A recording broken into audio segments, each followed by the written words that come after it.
ऐसा कोई सगा नहीं जिसको मुख्यमंत्री हेमंत सोरेन जी ने ठगा नहीं। झारखंड का बोलता आदिवासी बोका नहीं है, तो सबको बोका बनाने का काम मुख्यमंत्री जी, चाहे वो आदिवासी हो, मूलवासी हो, पिछड़ा समाज हो, अकलिया समाज हो, कोई समाज हो, ये झारखंड को या सत्ता के अहंकार में हेमंत सोरेन अवैध धंधे से अकूत करोड़ रुपया संपत्ति का संरक्षण देने वाली सरकार ये सोचती है कि हम जो चाहेंगे करा लें। बहुमत के अहंकार में अब गैर संवैधानिक काम आप सदन से पास करा लोगे, लेकिन संविधान में व्यवस्था है कि राज्यपाल, राष्ट्रपति, पार्लियामेंट, जैसे high court, supreme court, lower court, इसी चेक एंड बैलेंस के लिए बना हुआ। तो आपने बिना आर्थिक सामाजिक सर्वेक्षण करे 2% शेड्यूल ट्राइब का बढ़ा दिए, 27%। ये राजतंत्र है क्या? या राजतंत्र नहीं चलेगा, लोकतंत्र चलेगा। स्वयं मुख्यमंत्री कह चुके थे कि खतियान के आधार पर स्थानीय परिभाषित नहीं की जा सकती है, कोर्ट में टर्न डाउन हो जाएगा। ये जानते हुए मुख्यमंत्री जी ने फिर 1932 का खतियान का विधानसभा के अंदर पास करके 9वीं अनुसूची में डालने का प्रस्ताव देकर विधानसभा से पास कराकर हमारी नियोजन नीति 2015 बना और 2016 में स्थानीय परिभाषित किया हमने। 4 साल थे हमारी सरकार, हमने नियुक्ति दी, कहाँ कोई कोर्ट कचहरी हुआ? सरकार की मनसा ही नहीं थी, मनसा ही नहीं है 3.5 साल से कि यहाँ के बच्चे बच्चियों को सरकारी नौकरी मिले। और इसीलिए पहले नियोजन नीति में छेड़छाड़ किए, भाषा विवाद खड़ा किया, जिसको भी हाई कोर्ट ने टर्न डाउन किया, और 32 का खतियान में भी विवाद खड़ा किया। इसका हर मामला को उलझा के, लटका के, भटका के यहाँ के झारखंड के बच्चे बच्ची के भविष्य के साथ खिलवाड़ करने का काम ये सरकार कर रही है। जो मुख्यमंत्री हमारी सरकार के समय हम स्थानीय मूलवासी के बच्चे बच्चियों को नौकरी दे रहे थे, उनको बाहरियों का ढिंढोरा पीट कर गुमराह किया, आज 40% ओपन करके सारे देश के में इन्होंने ओपन करने का काम किया। तो आज भी 1985 है और मुख्यमंत्री जी थूक के फिर चाट रहे हैं। झारखंड विधानसभा का सत्र चल रहा है। आज विपक्ष ने सरकार से नियोजन नीति पर उनका बयान जानना चाहा। सत्ता पक्ष इस बात को टाल गई, ये कहते हुए कि जब विधानसभा के पटल पे नहीं रखा गया है तो फिर चर्चा क्यों करें हम। लेकिन चर्चा की मांग और चर्चा से इनकार करने के बीच जो सबसे बड़ा मुद्दा इस राज्य में चर्चा का विषय है वो है नियोजन नीति। और जैसे ही आप नियोजन नीति की चर्चा करेंगे, सबसे पहली तस्वीर जो आपके सामने उभर कर आएगी वो मुख्यमंत्री हेमंत सोरेन के साथ साथ पूर्व मुख्यमंत्री रघुवर दास जी का। और रघुवर दास जी इस वक्त हमारे साथ हैं। सर, पहले सरकार ने अभी एक नियोजन नीति में संशोधन किया है, उसकी जानकारी आपको मिली क्या? अखबार के ही थ्रू मिली, मीडिया के ही थ्रू मिली, या कुछ आधिकारिक तौर पे भी मिली? नहीं, मीडिया एक ऐसा तंत्र है, चाहे सत्ता पक्ष हो चाहे विपक्ष को हो, मीडिया से ही अधिकांश जानकारी आम जनता भी लेती है।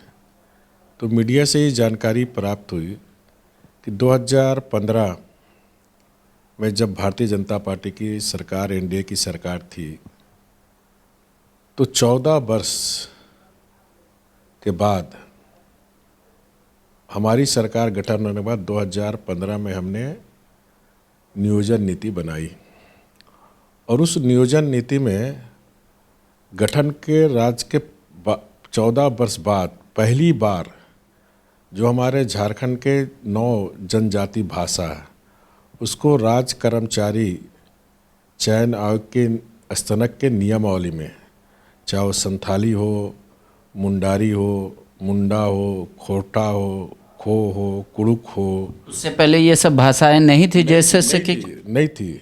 आपको याद होगा 13-14 में 14 महीना माननीय मुख्यमंत्री हेमंत जी थे, उनके कार्यकाल में ही ये भाषा को हटा दिया गया था। आपको ये भी याद आएगा, इस पर एक प्रश्न आया था। अच्छा, हाँ, सदन में जो उन्होंने कहा कि हमसे गलती हो गई है। तो इस तरह एक आदिवासी मुख्यमंत्री 13-14 में रहते हुए किस प्रकार उस जनजाति भाषा को राजकर्म चयन आयोग के स्तनक परीक्षा से नियमावली से हटा दिया था। लेकिन जब हमारी सरकार बनी, बीजेपी एनडीए की सरकार, तो ये तो प्रोसीडिंग में भी होगा विधानसभा? एकदम निश्चित प्रोसीडिंग में है विधानसभा के। और हमारी सरकार ने 9 जनजाति भाषा के साथ साथ जो द्वितीय राजभाषा जिस दर्जा प्राप्त है, चाहे उर्दू हो, बांग्ला हो, उड़िया हो, उसको जोड़ने का काम हमारी सरकार ने की। और उस नियोजन नीति के तहत हमने फिर 3rd ग्रेड और 4th ग्रेड के नौकरी में, जिसमें झारखंड के बच्चे बच्चियों का, चाहे आदिवासी हो के बच्चे बच्चियां हो, चाहे मूलवासी हो या फिर झारखंड में रहने वाले झारखंडी वासियों के बच्चे बच्चियों को 10 साल के लिए हमने जिला वाइज रिजर्व कर दिया था, क्योंकि उनका हक बनता है कि उनका भी सपना था अलग राज्य होगा, यहाँ के बच्चे बच्चियों हमको सरकारी नौकरी मिलेगी। और इस नियोजन नीति के बनाने के साथ साथ हमने स्थानीय को भी परिभाषित करने का काम किया था, क्योंकि 2000 में स्थानीय नीति परिभाषित हुई थी, जिसको झारखंड हाई कोर्ट के विद्वान न्यायाधीशों ने खारिज कर दी थी और कुछ सुझाव दिए थे। तो उस सुझाव को आधार मानते हुए सरना समितियों के प्रबुद्ध लोग के साथ बैठक करके और सर्वदलीय बैठक करके हमने 2016 में स्थानीय परिभाषित भी करने का काम किया था, जिसमें खतियान भी एक पार्ट था। जिसके पास खतियान होगा वो स्थानीय नीति का स्थानीय का होगा। दूसरा हमने किया था कि 1985 जो भी झारखंड में रह रहे हैं, क्योंकि हमारा झारखंड बिहार से कहीं अलग हुआ, तो बरसों से लोग यहाँ रह रहे हैं, झारखंड में रोजी रोजगार अपना कर रहे हैं।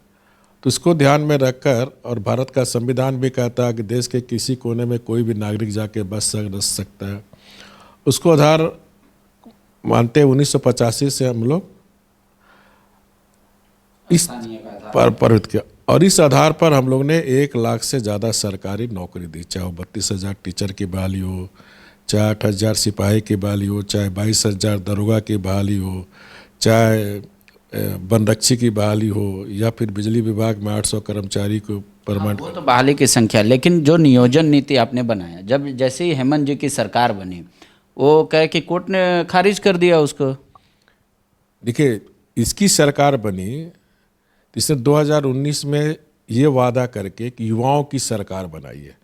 जब हमारी सरकार थी, हम नियुक्ति दे रहे थे, तो इन्होंने फिर झारखंड के युवाओं को गुमराह किया कि सारे नौकरी बीजेपी सरकार में बाहरियों को मिल रहा, इसलिए आप झारखंड के युवा सरकार बनाइए ताकि यहाँ के लोग को नौकरी मिलेगा। और 2 साल के अंदर हम 3 महीने के अंदर 1932 का खतियान भी लागू करेंगे, और 2 साल के अंदर 5 लाख लोग को सरकारी नौकरी देंगे। और जब तक नौकरी नहीं मिलती है तब ग्रेजुएट को 5,000, पोस्ट ग्रेजुएट को 7,000 रुपये देंगे। और 3 महीना तो दूर, 3 साल के बाद, लगभग 3.5 साल होने जा रही है सरकार को। और आपको याद होगा पांडे जी, आप खुद सदन के अंदर रहे होंगे, 21 मार्च 2022 को बजट सेशन में ही स्वयं मुख्यमंत्री कह चुके थे कि खतियान के आधार पर स्थानीय परिभाषित नहीं की जा सकती है, कोर्ट में टर्न डाउन हो जाएगा। ये जानते हुए मुख्यमंत्री जी ने फिर 1932 का खतियान का विधानसभा के अंदर पास करके 9वीं अनुसूची में डालने का प्रस्ताव देकर विधानसभा से पास कराकर रहा। उसके बाद चाहे वो भाषा, जिस तरह नियोजन नीति से हिंदी, अंग्रेजी, संस्कृत को हटाने पर वो भी कोर्ट में गया, कोर्ट फिर उसको टर्न आउट किया कि असंवैधानिक है। 32 का खतियान भी हाई कोर्ट महामहिम राज्यपाल के पास गया, तो महामहिम राज्यपाल एक संवैधानिक पद है। तो कोई भी कानून, चाहे वो केंद्र सरकार बनाए चाहे राज्य सरकार बनाए, संवैधानिक पद पर बैठा व्यक्ति, चाहे महामहिम राष्ट्रपति हो चाहे महामहिम राज्यपाल हो, वो देखता कानून जो पास हुआ कैबिनेट से या विधानसभा से, वो संवैधानिक है कि नहीं। नहीं, वो तो सर आपका पूरा बात समझ में आ गया, अब जनता समझ रही है। एक था कि सरकार ने कहा कि पूर्व की सरकार का भी नियोजन नीति सही नहीं था, बोला इसलिए हाई कोर्ट ने किया, और उसके बाद सुप्रीम कोर्ट सरकार। नहीं, नियोजन नीति में कहाँ सरकार बोला पूर्व की ठीक नहीं थे। ये वर्तमान सरकार तो यही बोल रही थी कि बोलने से नहीं होता ना। हम तो हमारी नियोजन नीति 2015 बना और 2016 में स्थानीय नीति परिभाषित किया हमने। 4 साल थे हमारी सरकार, हमने नियुक्ति दी, कहाँ कोई कोर्ट कचहरी हुआ। सोनी कुमारी वाला मामला, सोनी कुमारी वाला मामला में वर्तमान में जो हेमंत सोरेन की सरकार है, जो हमने रिजर्व किया था schedule area non schedule area में, नॉन शेड्यूल एरिया में बाद में किया था, पहले हमने शेड्यूल एरिया में ही किया था। तो उसमें सरकार को पीली देना चाहिए कि जो सरकार ने की है वो टेम्पोररी की है 10 साल के लिए। ये पीली ना देकर कोर्ट में कहा कि बीजेपी सरकार ने जो नियोजन नीति में जो रिजर्व किया 3rd गेट 4th गेट का वो गलत किया, जिसके कारण कोर्ट ने जजमेंट दिया। और आपको याद होगा जजमेंट के खिलाफ जो वहाँ बच्चे जो टीचर की नियुक्ति हो तो सुप्रीम कोर्ट गया। तो सुप्रीम कोर्ट ने जब सरकार ही डिनाई कर रहा है कि गलत बना है, इनको पीली देना चाहिए कि हम टेम्पोररी परमानेंट रिजर्व नहीं किए हैं, हम टेम्पोररी किए हैं ये 10 सालों के लिए। 10 साल के लिए। ये पीली इनको देना चाहिए था। आज भी छत्तीसगढ़ में है। आप ये बताना चाह रहे हैं कि सरकार को वहाँ अपनी बात जोरदार तरीके से रखनी चाहिए कि भाई 100% रिजर्व इसको नहीं माने, ये 10 साल के लिए। और सरकार ने वहाँ ये कह दिया कि नहीं, पिछली सरकार का गलत फैसला था। हाँ, यह सही बात। आज भी छत्तीसगढ़ में वो लोग 3 साल रखा था कि 3 साल तक रिजर्व किया था। देश का झारखंड पहला राज्य था जहाँ हमने 10 साल के लिए किया था। तो कोर्ट में इनको पीली देना चाहिए झारखंड के बच्चे के भविष्य की नियुक्ति को देखते हुए कि ये टेम्पोररी है। हमने जो सरकार ने फिक्स परमानेंट नहीं किया। अगर परमानेंट फिक्स किए होते तब हमको उसको पार्लियामेंट भेजना पड़ता। और इस तरह सरकार की मंशा ही नहीं है 3.5 साल से यहाँ के बच्चियों को सरकारी नौकरी मिले। और इसीलिए पहले नियोजन नीति में छेड़छाड़ किए, भाषा विवाद खड़ा किया जिसको भी हाई कोर्ट ने टर्न डाउन किया, और 32 का कथयान में भी विवाद खड़ा किया। इसका हर मामला को उलझा के लटका के भटका के यहाँ के झारखंड के बच्चे के भविष्य के साथ खिलवाड़ करने का काम ये सरकार कर रही है। घूम घूम कर जो हर खतियान यात्रा इन्होंने किया, लोगों को गुमराह करने का काम किया। लेकिन अब हमारा आदिवासी समाज, मूलवासी समाज सजग हो चुका है। काट कहंडी एक बार चढ़ता, एक बार 2019 में लोग गुमराह हो गए। काट कहंडी बार बार नहीं चढ़ता। और इसका उदाहरण रामगढ़ का विधानसभा के उपचुनाव, क्योंकि रामगढ़ विधानसभा उपचुनाव के पहले पूरे राज्य में मुख्यमंत्री जी खतियानी जोहार यात्रा निकाले थे ताकि उनकी भावनाओं के साथ फिर खिलवाड़ करे।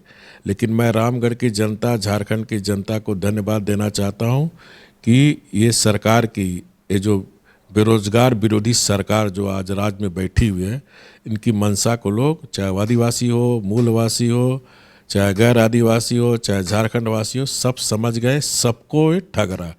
ऐसा कोई सगा नहीं जिसको मुख्यमंत्री हेमंत सोरेन जी ने ठगा नहीं। लेकिन सत्ता पक्ष का एक तर्क है कि 60% हमारे नियोजन नीति में 60% यहाँ के लोकल लोगों को ही मिलेगा। वो बोला कि ये तो एक बड़ा अमाउंट है 100 में 60। पांडे जी, मैं स्पष्ट कर रहा हूँ, 50% से आरक्षण सुप्रीम कोर्ट का रूलिंग है, कोई भी राज्य सरकार नहीं बढ़ा सकता।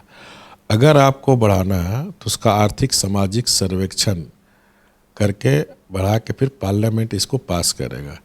तो 50% तो रिजर्वेशन है हमारा झारखंड में। ये 10% जो बोल रहा 60%, इसमें 10% में हेमंत सरकार का कोई योगदान नहीं है। माननीय प्रधानमंत्री मोदी जी ने 2014 में ये वादा किए थे कि हमारी सरकार बनेगी तो सामान्य वर्ग में भी गरीब तबके के लोग हैं, तो उनकी आर्थिक स्थिति को देखते हुए 10% समान वर्ग के लोग को भी आरक्षण दी जाएगी। और पार्लियामेंट से पास करके महामहिम राष्ट्रपति से हस्ताक्षर होने के बाद, संवैधानिक मान्यता प्राप्त होने के बाद सारे देश में 60% रिजर्वेशन दिया जा रहा। उसी क्रम में ये 60% किया और 40% जो समाचार पत्र में आ रहा ऑल फॉर ओपन, यानी जो मुख्यमंत्री हमारी सरकार के समय हम स्थानीय मूलवासी के बच्चियों को नौकरी दे रहे थे, उनको बाहरियों का ढिंडोरा पीट कर गुमराह किया, आज 40% ओपन करके सारे देश के में इन्होंने ओपन करने का काम किया। तो सरकार जो आज भारतीय जनता पार्टी के हमारे एमएलए लोग ने जो आज सदन के अंदर प्रश्न रखे वो वाजिब रखे। सरकार कह रही हो आप लोग सदन चलने नहीं देना चाहते, मनसा नहीं बोला, हम तो पटल पे रखे नहीं तो चर्चा क्यों करेंगे नियोजन नीति पे। नहीं, इसी सदन में आपने 1932 का खतियान का सदन ने पास करके दिया था।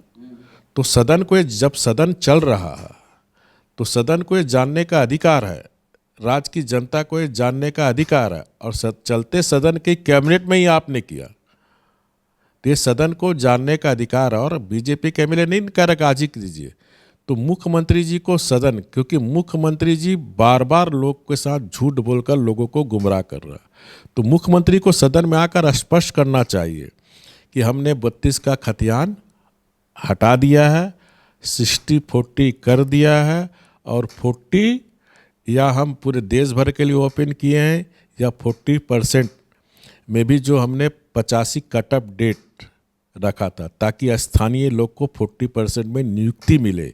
ये स्पष्ट करें, ये भारतीय जनता पार्टी के विधायकों का डिमांड है, राज्य की जनता का डिमांड है।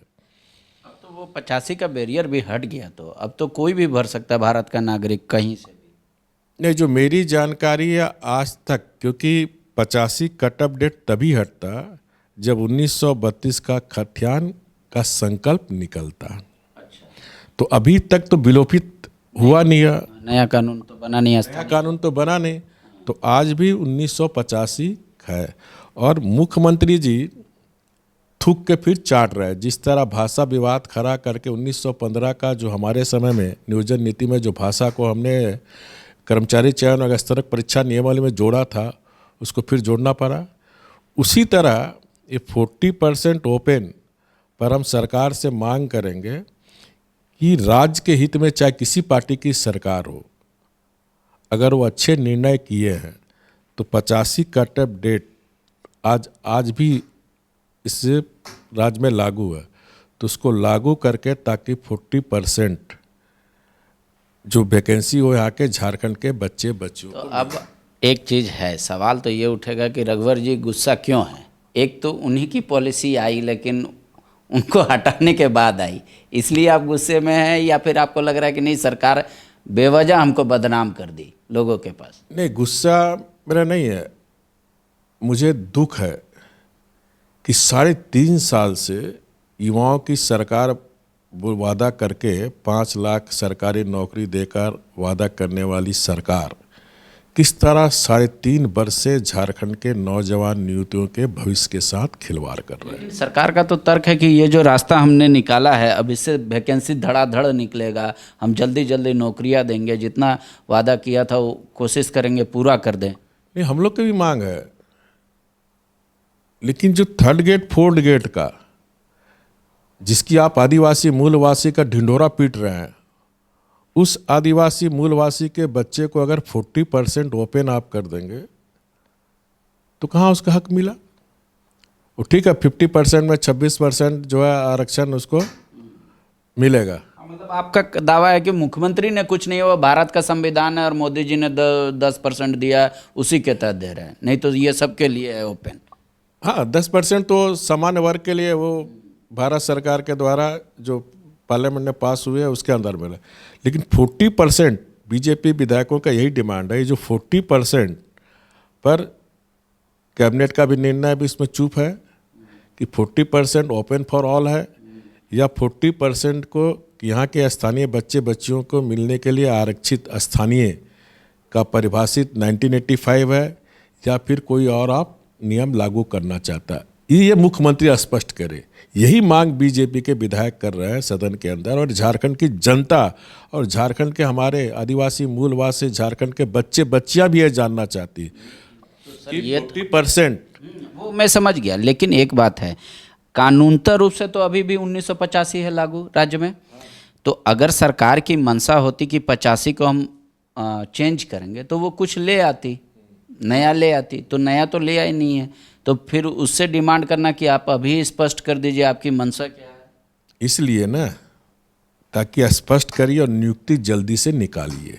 अच्छा, आपको ऐसा आशंका है कि सरकार फिर उसमें जाके फंसा देगी? हाँ, कहीं उलझाए फिर उसमें, इसलिए इसी ना मांग रहा, स्पष्ट करिए क्या आप 1985 रहेगा कि 2000 रहेगा, उसमें भी आप कुछ संशोधन करना चाहते हैं कि 2005 रहेगा, ये स्पष्ट करिए ना, ताकि 40% वैकेंसी में अधिकांश झारखंड के बच्चे बच्चियों को नौकरी मिले। हम नहीं कहते कि 1985 ही करिए, हमारी बीजेपी की यही मांग है कि झारखंड के बच्चे बच्चियों को 3rd ग्रेड 4th ग्रेड में नौकरी में प्राथमिकता मिलनी चाहिए। एक और सवाल है, पॉलिटिकली रूप से उठ रहा है, हालांकि सरकार का एक तर्क है कि हम लीगली राइट होने के चक्कर में भले पॉलिटिकली रॉन्ग हो गए हो, मतलब बोल नहीं रही, खुल के मान रही है। वो कह रही है कि हम अभी मजबूरीवश चावल खा रहे हैं प्लेन, मेरा शौक़ है बिरयानी खाने का ही, हम 9वीं अनुसूची में इसीलिए भेजा है। बोले यहाँ पे तो समर्थन कर दी बीजेपी, यहाँ जरूरी ही नहीं है, हमारा बहुमत है, नहीं चाहिए हमको समर्थन। जहाँ उनका बहुमत है वहाँ से वो पास करा के हमको दे, तब हम 32 वाला बात करेंगे। देखिए, फिर मैं इस बात पर आ रहा हूँ, सदन के अंदर से चाहे किसी की भी सरकार रहे, सदन से बहुमत के आधार पर कोई भी आप कानून बिल प्रस्ताव पास कर सकते। आखिर भारत का संविधान राष्ट्रपति का पद क्यों नियुक्त किया है, राज्यों में राज्यपाल का पद क्यों नियुक्त किया गया है? ये राजतंत्र नहीं है ना कि हम जो चाहेंगे वही होगा। संविधान जो चाहेगा वही होगा, देश की जनता जो चाहेगा वही होगा।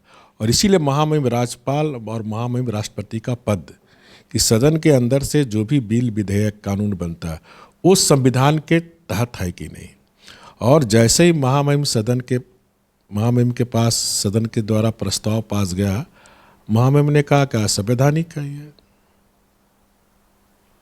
मतलब सरकार सत्ता के नशे में, पावर में कुछ गलत काम ना कर ले, इसलिए उसको चेक एंड बैलेंस करने के लिए पद ने अधिकार दिया कि हर राज्य में राज्यपाल रहेगा, इसीलिए हम लोग संवैधानिक पद कहते हैं। महामहिम राज्यपाल को और क्या अधिकार है कि राज्य में कोई भी गैर संवैधानिक काम ना हो, इसकी देखरेख करना महामहिम राज्यपाल का काम है। दूसरा, जहाँ शेड्यूल्ड एरिया है, उस शेड्यूल्ड एरिया में वहाँ के जनजाति समाज के कल्याण के लिए कानून बनाना या देख रेख करना। और इसीलिए जो 13 जिला, फर्स्ट हमने 13 जिला पर ही किया था शेड्यूल एरिया में, महामहिम राज्यपाल पर अनुमोदन लेने के। आपने 24 जिला को रिजर्व कर दिया, वो फिर बाद डिमांड हुआ, ठीक है, फिर और डिमांड हुआ कि भोजपुरी में अंगिका अंगिका बोलने वाले लोग काफ़ी है, तो द्वितीय राजभाषा का दर्जा भी उन्हें दिया गया, उनको भी जोड़ा गया। ये जो मांग जब उठी तो हमारे पूर्व मंत्री बावरी जी की अध्यक्षता में कमेटी बनाई, तो कमेटी बना के फिर हम लोग ने कैबिनेट में लाके किया, उसको हम लोग को करके फिर पार्लियामेंट भेजना था, क्योंकि शेड्यूल एरिया में तो महामहिम को अधिकार है, नॉन शेड्यूल एरिया में वो हमको पार्लियामेंट भेजना था, जो हम लोग नहीं भेज पाए, जिसके कारण ये आया। लेकिन जो सबसे महत्वपूर्ण बात है, चाहे हाई कोर्ट हो चाहे सुप्रीम कोर्ट हो, उन्होंने जिला वाइज जो रिजर्वेशन है अकॉर्डिंग टू सरकार के कारण वो जिला वाइज को उन्होंने, क्योंकि हमने टेम्प्रोरी किया था, अगर सरकार बहस ठीक से करती कि टेम्प्रोरी है, अलग राज्य बना है तो यहाँ के लोग को 3rd ग्रेड 4th ग्रेड में प्राथमिकता मिलनी चाहिए, इसलिए हम लोग ने किया, परमानेंट नहीं किया रिजर्व। अगर ये तर्क देती तो मुझे लगता है जजमेंट नहीं आता, ना सुप्रीम कोर्ट जाना पड़ता।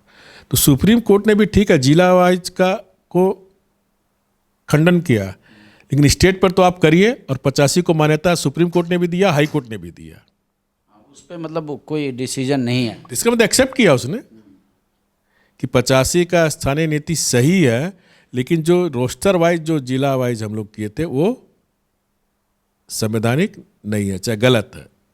एक और सवाल बनता है, मुख्यमंत्री अपनी सभाओं में ओबीसी आरक्षण को 27% करने का बात करते हैं कि हमने पास कर दिया, ये कर दिया, वो एक्चुअल में है क्या? क्योंकि बीजेपी कहती है कि हम असली में दिलाना चाहते थे, हमने क्या सर्वे शुरू किया था वो आप रोक दिए, ये तो छलावा है।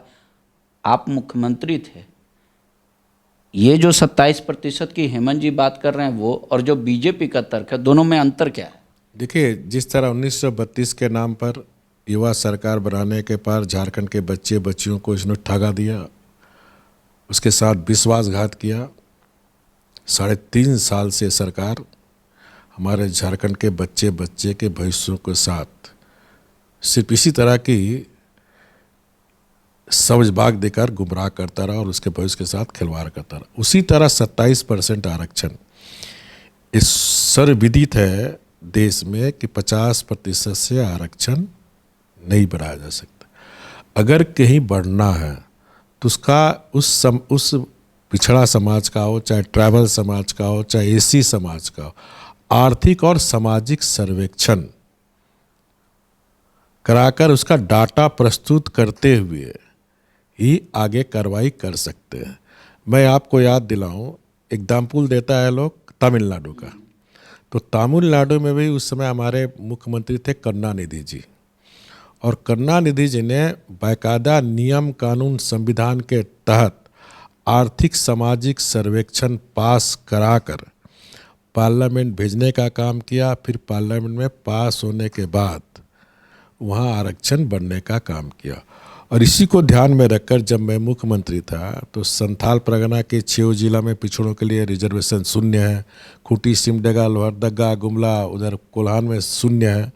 जब वहाँ के लोगों ने मिला तो हमने पिछड़ा आयोग से चर्चा की, और चर्चा करके फिर हम लोग ने सभी डीसी को एक पत्र दिया कि आर्थिक सामाजिक सर्वेक्षण आप पिछड़ा समाज का करो, उसकी आर्थिक सामाजिक दशा क्या है, ताकि एक डाटा हमें प्राप्त हो, और उस डाटा के आधार बनाकर फिर हम पिछड़ों का आरक्षण अगर 27 से ज़्यादा है तो 27 से ज़्यादा देते हैं हम, क्योंकि ये जनसंख्या कहती है जिसकी जितनी जनसंख्या उतना उसका आरक्षण भागीदारी, जैसे 26% आदिवासी का तो भागीदारी उसको मिल रहा है। तो ये काम हमने शुरू की थी 2019 में। तो वर्तमान सरकार को बताना चाहिए, क्या 2019 में राज्य सरकार बीजेपी की सरकार ने जो सर्वेक्षण आर्थिक सामाजिक का सर्वेक्षण आया था, क्या उसका रिपोर्ट आ गया? उस रिपोर्ट में क्या है, क्या उसके आधार पर आपने विधानसभा से पास कराया? ये राजतंत्र नहीं है। बहुमत के अहंकार में आप गैर संवैधानिक काम आप सदन से पास करा लोगे, लेकिन संविधान में व्यवस्था है कि राज्यपाल, राष्ट्रपति, पार्लियामेंट, जैसे high court, supreme court, lower court, इसी चेक एंड बैलेंस के लिए बना हुआ। तो आपने बिना आर्थिक सामाजिक सर्वेक्षण करे 2% शेड्यूल ट्राइब का बढ़ा दिए, 27%। ये राजतंत्र है क्या? या राजतंत्र नहीं चलेगा, लोकतंत्र चलेगा। इसी तरह आपने देखा अभी पिछड़ा नगर पंचायत में भी उड़ा दिया। अभी नगर निगम में सुप्रीम कोर्ट में उस पंचायत चुनाव में सुप्रीम कोर्ट में केस हुआ, तो उसने कहा कि हमने उसका पूरा डाटा बनाया कि आपको एफिडेविट करके दिया है, चुनाव करा दीजिए, बाकी जो भी चुनाव होंगे हम पिछड़ा का सर्वेक्षण कराएंगे। नगर निगम चुनाव फिर इसी तरह किया।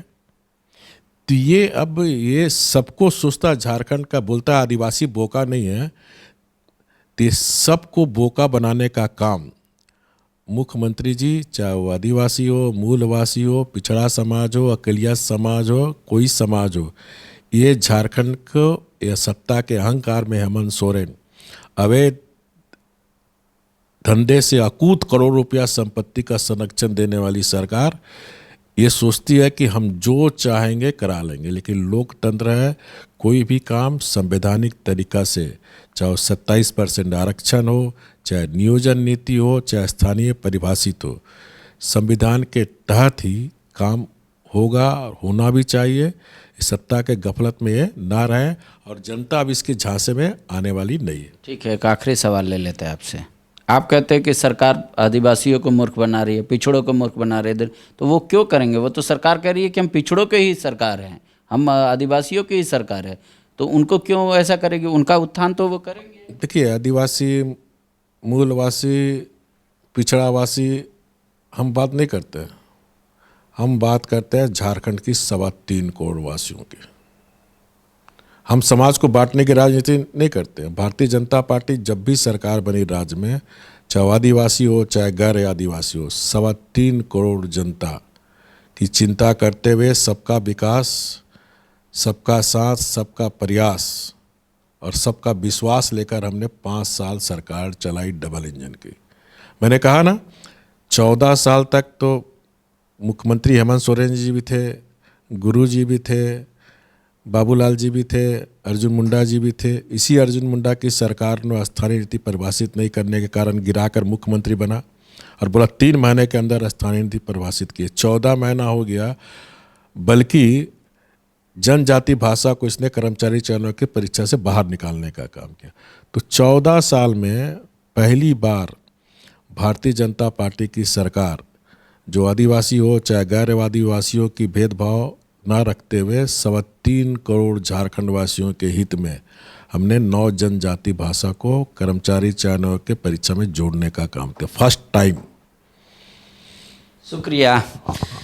तो रघुवर जी को आप सुन रहे थे, पूर्व मुख्यमंत्री हैं, पहली बार नियोजन और स्थानीय नीति को परिभाषित किए थे। वो कह रहे हैं कि सरकार जिस तरीके से 2019 में गुमराह की लोगों को, ये कहते हुए कि बाहरी लोगों का सरकार है, ये बनाया, हम आएंगे तो आपको नौकरी देंगे, यहाँ के लोगों को देंगे, कह रहे हैं वो अब क्या है जो पॉलिसी बनाई, और अगर बनाई है सरकार तो क्यों नहीं चर्चा करती, क्यों नहीं बताना चाहती है कि हमने जो पॉलिसी बनाई वो हमसे बेहतर है या हमसे भी बुरा है। ये बात को समझना चाहिए। कह रहे जोहार यात्रा से लोगों को गुमराह किया गया, लेकिन रामगढ़ का चुनाव ये तय कर दिया कि लोग अब दोबारा गुमराह होने को तैयार नहीं हैं। सोचिएगा, नियोजन नीति का तर्क भी समझिएगा। अगर रघुवर जी की बात आपको समझ में आई या कोई सवाल और होगा तो आप कमेंट बॉक्स में ज़रूर लिखिएगा। शुक्रिया। TheFollowUp.in. Like, share, and subscribe. www.thefollowup.in